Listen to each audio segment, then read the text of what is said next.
Final Fantasy VIII is my favourite thing ever. Not just game, it beats every movie I've ever watched, every album I've ever listened to, every novel I've ever read.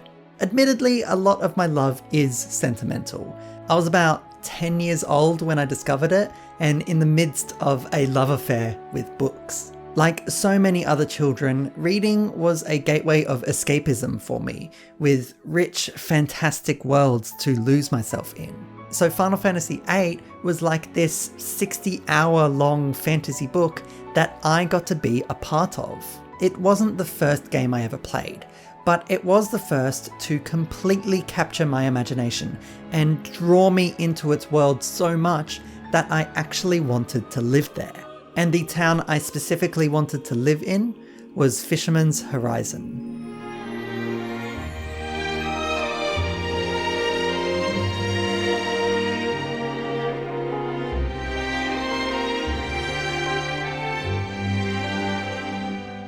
I never really knew why I wanted to live in Fisherman's Horizon. I hated fishing, despite my dad's best attempts to get me into it. And I didn't like the taste of fish so much that I actually lied about being allergic to it so I didn't have to eat it.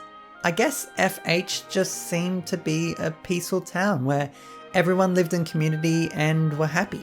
But as I grew up and figured out who I was, as well as playing Final Fantasy VIII over and over again, I began to understand what drew me to Fisherman's Horizon. In-game, you assume the role of students from Balamb Garden, a private military academy that trains and sends out mercenary soldiers. At one point, the garden quite bizarrely uproots itself and becomes mobile, careening into the ocean and crashing into Fisherman's Horizon. You are immediately greeted by FH's engineers, who want to help you repair the damage as quickly as possible, but make it very clear that your presence here is not welcome. Fisherman's Horizon is a town built on peace, isolated in the middle of the ocean that separates the two major superpowers in the world, Galbadia and Estar. FH are concerned that hosting a major military academy will bring unwanted attention and violence to their shores. This was my first introduction to the idea of pacifism, and throughout my teenage years it became something that really resonated with me. I consider myself to be anti-violence and try to foster peace wherever I can in my everyday life and relationships. I don't know if I was influenced by the citizens of Fisherman's Horizon in this way, or if I was drawn to FH because it represented an inherent part of who I am. But regardless, I now consider it a cornerstone of my morals. This is also why Laguna was my favourite character. As a Galbadian soldier, all he ever wanted to do was retire and write a travel column about all the places he'd seen on his tours of duty. He is the embodiment of the pen is mightier than the sword, or rather the machine gun.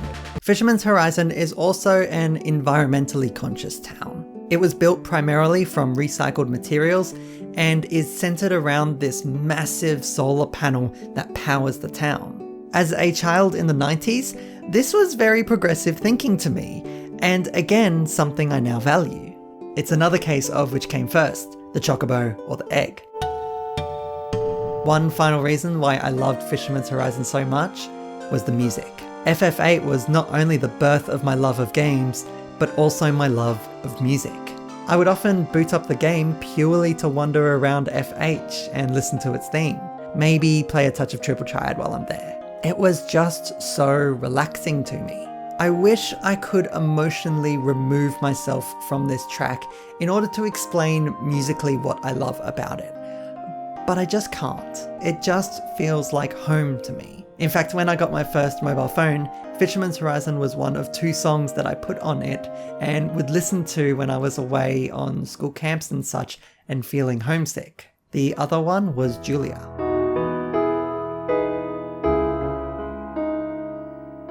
Over the years, Fisherman's Horizon has brought peace and mindfulness to my life in so many different ways. I would put it on when studying or writing in order to clear my mind. I listen to the piano arrangement every single night as I fall asleep, and it's been a calming force in times of anxiety. I've always considered myself lucky to have had a relatively stable mental health for most of my life. But back in 2016, I realized I was miserable, and it was all thanks to my job. So I quit, and I decided to work casually for a year in order to dedicate myself to online video. This channel was a direct result of that, and started just as a project for me to practice editing and writing, but since then has evolved into something so much more meaningful to me. I have sacrificed quite a lot for it, but that year that I gave myself is now up. And so I'm feeling a whole lot of pressure to be successful in this online video venture, or just go back to what I was doing. I've been looking for editing work, and I got shortlisted for this one job in particular, but was unsuccessful. I've been knocked back for jobs plenty of times before, but there was something about this one that really hurt. When I feel like I've failed on something, I have this tendency to just give up completely and withdraw from everything. I catastrophize the situation, I push away the people around me, and I can't bring myself to do anything. Not work, not socialize, not even things I enjoy and find relaxing, like play games. I succumb to the pressure and become paralyzed, unable to function for anything from an hour to a couple of days. I only recognized this as anxiety earlier this year, when it came and then didn't leave for about 3 months. I forced myself to work in tiny chunks of like 15 minutes, but eventually it got to the point where I couldn't even find clips and drag them onto a timeline. It's like I no longer knew how to do it, that power or energy just kind of left me. Seeing a psychologist is teaching me how to handle my anxiety and recover quickly, and rewatching Kiki's Delivery Service helped me to realize that it's normal to occasionally hit creative roadblocks, and it all returns in time. Which it did. One thing that really helps me in the moment though is listening to music. Celeste's soundtrack was important to me in this way, as I talked about in my previous video, but I also found myself listening a lot to Fisherman's Horizon. It wasn't just that it's a relaxing melody, though it is. Nor is it just because it's comforting and feels like home, though it does. I think it's because it reminds me of who I am. The track is more than just a town theme to me.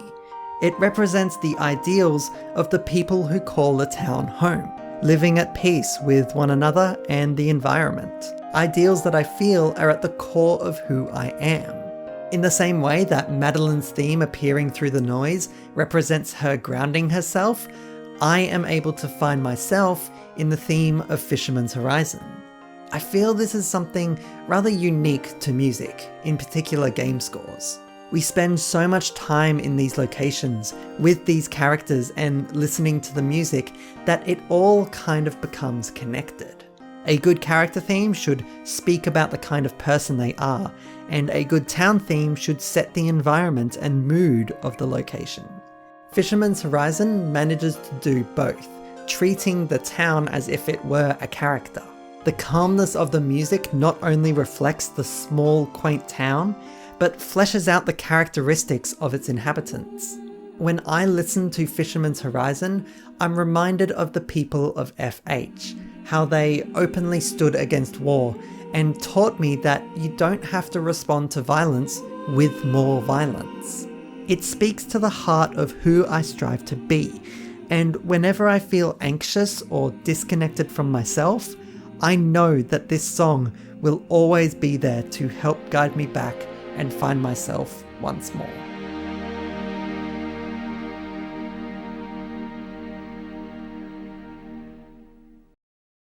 Thanks for allowing me to do something so different on this channel. Writing this video was actually really helpful in making sense of everything that's kind of happened over the past couple of months. I just want to take this opportunity to thank all of the people who have donated to the channel via Patreon. You have absolutely made this past year possible, and if it weren't for you, I certainly would not be still making these videos, not in their current format at least. Every single dollar is helping to make this happen. So thank you so much for being so generous. And finally, I just wanted to shout out Leonardo Da Sidci, who did the incredible illustration for the thumbnail art. He has this wonderful video on his struggle with depression and how video games help him cope with that. I highly recommend giving that one a watch.